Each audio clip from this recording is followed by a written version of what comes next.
किसी मजदूर को आप उसकी दिहाड़ी होती है 500 और किसी मजदूर को अगर ऑफर दे दिया जाए कि तुम्हें चंद घंटों के लिए 1000 रुपया दिया जाएगा, क्या तुम मेरे लिए काम करोगे?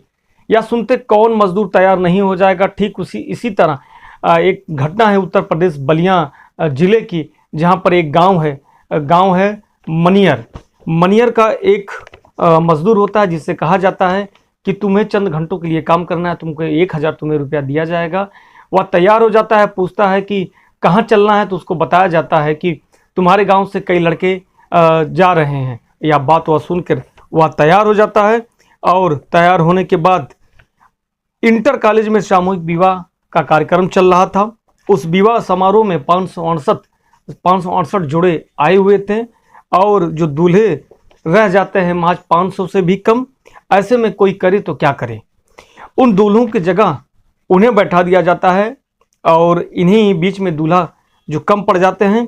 जब दूल्हे कम पड़ जाते हैं तो किसी ने मीडिया कर्मी ने इस पूरे मामले को सोशल मीडिया पर अपलोड कर दिया जाता है। दरअसल जो दूल्हे थे वह अपने ही हाथों से, जो दुल्हन थी वह अपने ही हाथों से मांगों में सिंदूर भर रही थी, अपने ही हाथों से वरमाला डाल रही थी। और ये सारे मामले को किसी ने वीडियो बनाकर और इस कहानी को अपलोड कर दिया इस वीडियो सोशल मीडिया पर।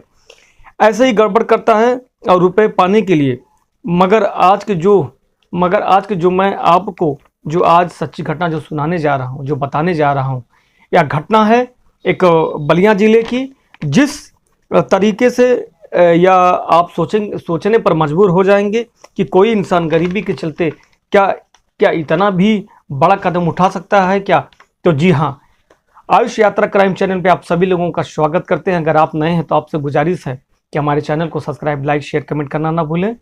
और हम इस कहानी में समझते हैं कि क्या है पूरा मामला, आखिर में क्या वजह थी।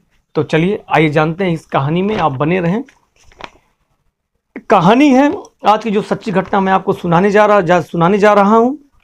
यह घटना है उत्तर प्रदेश के एक जिला है महाराजगंज और इसी का विकास खंड परिषद है जो लक्ष्मीपुर। जी हाँ, मैं बात कर रहा हूँ 5 मार्च 2024 के दोपहर 1 बजे की लक्ष्मीपुर की यह बात है। और लगभग 1 बजे के आसपास 38 जोड़े थे और 38 जोड़े एक साथ सामूहिक विवाह उनका होना था। सारी प्रक्रियाएं, सब कुछ, सारी चीज़ों का व्यवस्था कर लिया गया था। उत्तर प्रदेश सरकार की सामूहिक विवाह के लिए कुछ अनुदान देती है सरकार। और जैसे ही 38 जोड़े ने सामूहिक विवाह के लिए उस वक्त वहां पर उपस्थित कई अधिकारी मौजूद होते हैं, कई स्थानीय नेताएं मौजूद होते हैं। अब इसी के बीच व्यक्ति ने उसी बीच के व्यक्ति ने उस पूरे मामले को वीडियो को शूट कर लेता है और शूट करने के बाद अपने सोशल मीडिया पर अकाउंट पर उसको डाल देता है, अपलोड कर देता है, यह कहते हुए कि मुख्यमंत्री आदित्यनाथ योगी जी कितना अच्छा काम कर रहे हैं, कितनी बढ़िया योजना चला रहे हैं, गरीबों की शादियां करवा रहे हैं। ठीक ऐसा ही लिखकर वह व्हाट्सएप वगैरह पर वीडियो पर अकाउंट पर वह डाल देता है और यह वीडियो वायरल होते होते एक गांव में पहुंच जाती है। दरअसल वह गांव का नाम होता है कजरी और जो दूसरा गांव होता है लेहड़ा। दरअसल वह लेहड़ा का रहने वाला, यानी कि इस वीडियो के देखने के बाद कोई यकीन नहीं कर पाता है, कोई अंदाज़ा नहीं लगा पाता है कि आखिरकार ये कैसे हो सकता है, ये सच नहीं हो सकता है।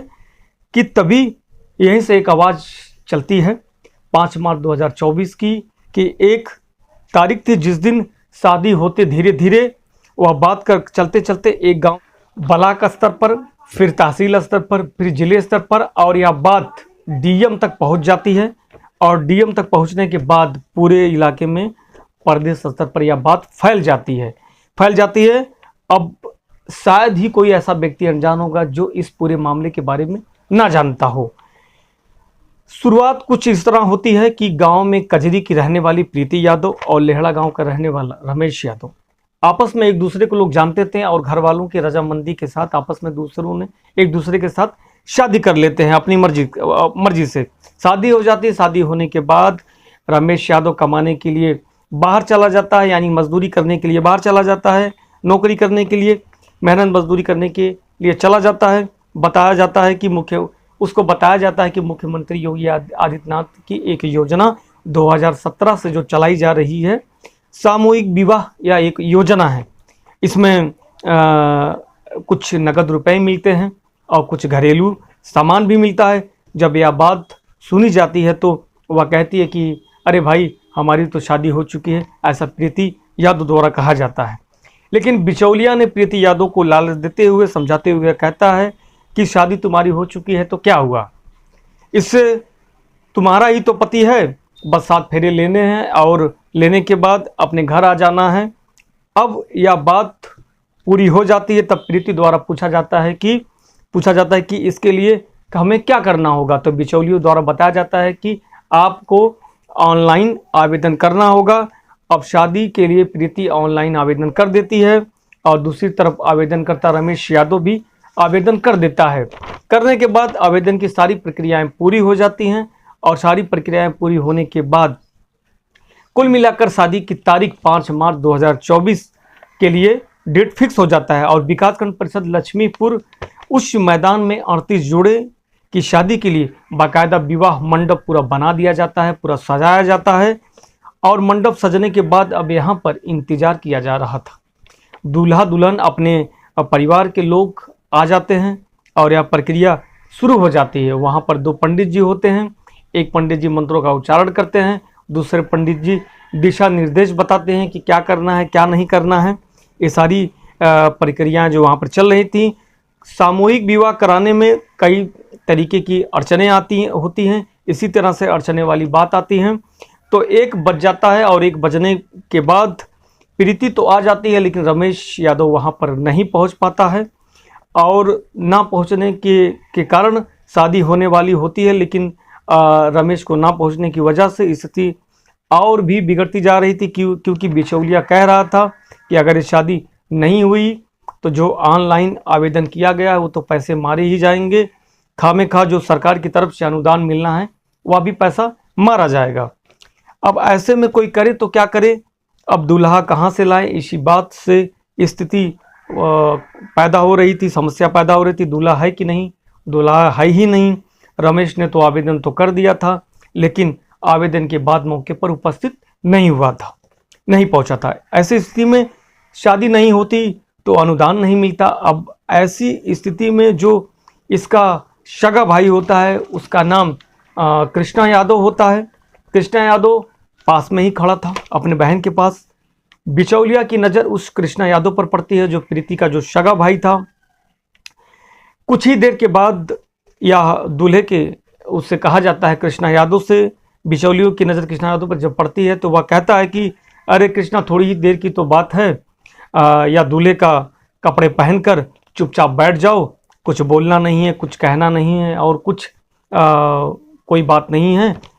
तो कृष्णा 1-2 घंटे की तो बात है, तो इस बात को सुनता है कृष्णा, 1-2 घंटे की बात या कृष्णा सुनता है बिचौलिया के द्वारा कुछ इस तरह का प्रलोभन दिया जाता है और प्रलोभन देने के बाद दूल्हे का कपड़ा पहन लेता है और दूल्हे का चेहरा बांध लेता है। बांधने के बाद अपने ही बहन के पास कृष्णा यादव बैठ जाता है।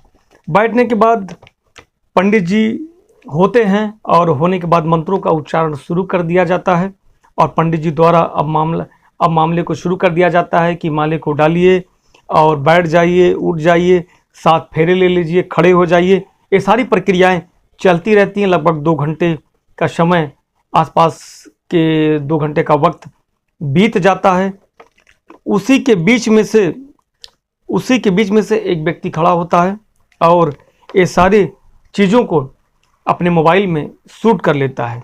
और शूट करने के बाद, क्योंकि आप सभी लोग जानते हैं आजकल वीडियो का ज़माना है, क्योंकि आज के ज़माने में हर एक लोगों के पास हाथ में मोबाइल होता है और वीडियो बनाने के लिए अलग अलग लोग तरह के मोबाइलों को रखते हैं। अब एंड्रॉयड फ़ोन निकालकर वह व्यक्ति इस वीडियो को शूट कर लेता है और वीडियो को अलग अलग सोशल मीडिया के माध्यम से अपलोड कर देता है। करने के बाद मुख्यमंत्री योगी आदित्यनाथ वह तारीफ करते वीडियो को अपलोड कर देता है कि मुख्यमंत्री आदित्यनाथ योगी के द्वारा ऐसी गरीबों के लिए मुहिम चलाई जा रही है, बड़ी खुशी की बात है। या वीडियो को अपलोड कर दिया जाता है। जब धीरे धीरे वीडियो कजरी पहुंच जाती है या वीडियो जब लेहड़ा पहुंच जाती है और वहां के लोग देखते हैं, कजरी को देखते हैं और ये तो प्रीति और कृष्णा दोनों सगे भाई हैं, वह शॉक रह जाते हैं, हैरान रह जाते हैं कि ये कैसे हो सकता है, इन दोनों की शादी कैसे हो सकती है, ये दूल्हा दुल्हन आपस में कैसे बन सकते हैं। तमाम प्रकार के सवाल उठने लगते हैं और बातें चलने लगती हैं। यह बात धीरे धीरे अधिकारियों के बीच में पहुंचती है, तब अधिकारियों के भी कान खड़े हो जाते हैं। आखिरकार 38 जोड़े शादी तय हुई थी, बड़ी ही साफ सुथरी शादी होनी थी, या कैसे गड़बड़ हो सकती है, ऐसा अधिकारियों द्वारा सोचा जाता है। जांच पड़ताल शुरू हो जाती है और वीडियो के आधार पर जब जांच पड़ताल शुरू हो जाती है तो आखिरकार जो ग्राम पंचायत अधिकारी होता है चंदन पांडे, वह सीधे थाना जाता है, और थाना जाने के बाद पुरंदरपुर थाने में जाने के बाद यह सच्चों के सामने जाकर कहता है कि ग्राम पंचायत अधिकारी कहता है कि मैं एप्लीकेशन लेकर आया हूं और FIR दर्ज कर लीजिए। फिर FIR दर्ज होती है। मुकदमा अपराध संख्या 0060/2024 IPC की धारा 419 420 के तहत मुकदमा को दर्ज कर लिया जाता है, पंजीकृत कर लिया जाता है। और मुकदमे की जानकारी अब जब सोशल मीडिया अखबारों के माध्यम से जब लोगों को पता चलता है कि भाई बहन की सामूहिक विवाह योजना के तहत आपस में शादी कर ली गई है, तो लोगों में बड़ा आश्चर्य हो रहा था। आखिरकार ऐसा कैसे हो सकता है। सभी लोगों में कुछ महीने पहले एक घटना याद आ जाती है कि यह घटना भी उत्तर प्रदेश के बलिया जिले की 25 जनवरी 2024 की यह वाकया था। 568 जोड़े मंडप में आए थे और आने के बाद दूल्हा 500 से भी कम था। इसमें पता चलता है कि 90% फर्जीवाड़ा ही हुआ था। अब इन दूल्हे मिल नहीं रहे थे, तो किसी ने आवाज़ लगाई कि गांव में मजदूरों को भी भाई तुम्हें एक दिन के लिए 500 रुपये मिलते हैं, आप कुछ ये घंटे के 2-3 हज़ार रुपये आपको देंगे। 2-3 हज़ार रुपये लेने के लिए तो हमारे साथ चलना होगा तुम्हें। तो बात होती है, कई इलाकों के गांव के तैयार हो जाते हैं लड़के और सामूहिक विवाह में दूल्हे बनकर बैठ जाते हैं। बस इंतजार और सामूहिक विवाह में दूल्हे बनकर बैठ जाते हैं। इस इंतजार कर रहे थे कि हमें केवल नाटक ही तो करना है, और तरह तरह के उनके मन में जिज्ञासा चल रहा था कि फिल्मी अंदाज में वह नाटक की प्रक्रिया चल रहा था। मंडप में बैठ जाते हैं और शादी हो जाती है, और इसी बीच कोई व्यक्ति इसी के बीच में सारी वीडियो को शूट कर लेता है। और वीडियो को शूट करने के बाद वाकया ऐसा सामने आता है कि दुल्हन अपने ही हाथ से मांग में सिंदूर डाल रही थी, अपने ही गले में वरमाला डाल रही थी, डाली थी। इस सारी चीज़ों की वह वीडियो बनाकर वह सोशल मीडिया पर डाल देता है, और डालने के बाद या सोशल मीडिया पर वीडियो वायरल हो जाता है। जो मजदूर लड़का होता है, मजदूरी के हिसाब से जो गए थे, उन्हें पैसे मिलते ही वह कहता है कि दूल्हा बनने के बाद कि साहब हमें हमारे पैसे दे दो। साहब ने कहा कि तुम्हारा दिमाग खराब हो गया है। एक तरफ तो हमारी जान आफत में पड़ी हुई है कि सोशल मीडिया में वीडियो वायरल हो गई, तुम्हें पैसे की पड़ी है, अपनी जान बचाएं। आखिरकार उस मामले वाले में भी कई लोगों ने खिलाफ FIR दर्ज हो जाती है, और भाई बहन वाले मामले में भी 2 अधिकारी पर भी कार्रवाई हो जाती है। मामला जब उत्तर प्रदेश के मुख्यमंत्री योगी आदित्यनाथ के पास पहुंचता है तो वाकई में उनको बहुत ही दुख होता है कि इस योजना को हमने निकाली थी कि लोग इस पर काम करेंगे। दरअसल मुख्यमंत्री ने कुछ सोचकर ही यह योजना निकाली थी कि गरीबों का उत्थान होगा, किसी भी तरीके से गरीबों का उत्थान हो रहा था। इससे बात से अंदाज़ा लगाया जा सकता है कि इस तरह बहन भाई थोड़े से रुपए के लिए, यानी कि इसमें लिया हूँ, कहने का मतलब है कि जो शादी में जो अनुदान मिलता है वो 51,000 की रकम होती है, जिसमें से 35,000 की जो रकम होती है वह लड़की के खाते में ट्रांसफ़र कर दी जाती है, और जो बाकी का जो शेष बचा जो पैसा होता है उससे लड़की के पैरों की बिछिया, पायल और उसके जो घरेलू जो सामानें जो होती हैं उसको खरीदा जाता है। बाकी जो 35,000 रुपये की जो रकम होती है वह चली जाती है। अब गरीब आदमी उस पैसे को लेने के लिए तैयार हो जाता है। ठीक उसी प्रकार प्रीति यादव भी तैयार हो चुकी थी। शादी होने के बाद वह अपने ही सगे भाई के साथ वह एक बार फिर शादी कर लेती है, और यह शादी पूरे इलाके में, पूरे भारत में चर्चा का विषय बन जाता है। और चर्चा का विषय बन जाता है इस कहानी को हमारा सुनाने का उद्देश्य किसी को ठेस पहुंचाना नहीं, किसी को दुखी करना नहीं, बल्कि आपको सचेत और जागरूक करना है। करने का हमारा यही मकसद है कि आप किसी की बातों में ना आए, किसी लालच में ना आए, अपने ईमानदारी कर्म निष्ठा प्रतिष्ठा के साथ आप मेहनत करें और अपने ईमानदारी के बलबूते पर अपने सपने को साकार करें और किसी के लालच में ना आए, फर्जीवाड़े में ना आए, सतर्क रहें, सावधान रहें, यही हमारा उद्देश्य है।